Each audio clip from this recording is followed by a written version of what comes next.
नमस्कार, मैं हूं अशरफ शाह और आप देख रहे हैं द बवाल। कल देश के गृह मंत्री अमित शाह राजस्थान आ रहे हैं। यहाँ स्मार्ट बॉर्डर प्रोजेक्ट की शुरुआत होगी। कहा यह जा रहा है कि इससे देश की सीमा और मजबूत और आधुनिक बनेगी।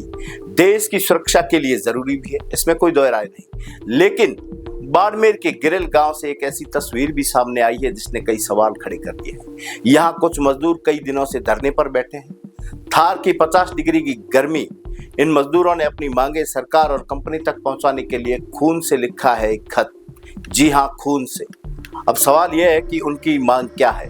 धरने पर बैठे मजदूरों और उनके समर्थन में पहुंचे रविंदर सिंह भाटी का कहना है कि मजदूरों से 8 घंटे की जगह 12 घंटे का काम लिया जा रहा है। उन्हें सुरक्षा किट दी जाए, हर मजदूर को अपना एक पहचान पत्र दिया जाए। यानी मांग सिर्फ इतनी है कि मजदूर सुरक्षित रहे। लेकिन मजदूरों का आरोप है कि जब उन्होंने ये मांगे उठाई तो कई स्थानीय लोगों को काम से निकाल दिया गया।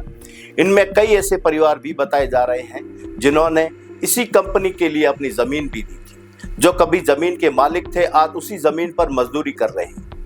मजदूरों का कहना है उन्होंने प्रशासन से भी इस बारे में कई बार बात की, लेकिन सुनवाई नहीं हुई।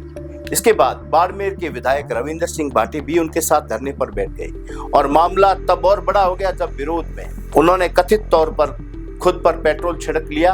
हालांकि लोगों ने उन्हें रोक लिया और बड़ा हादसा होने से टल गया। इस पूरे मामले में प्रशासन का कहना है कि मजदूरों की मांगों पर बातचीत जारी है और समाधान निकालने की कोशिश की जा रही है। बाड़मेर प्रशासन के अनुसार कुछ मांगों पर स्थानीय स्तर पर कार्रवाई संभव है, जबकि कुछ मामले कंपनी और तकनीकी प्रक्रिया से जुड़े होने के कारण तुरंत फैसला लेना उनमें आसान नहीं है।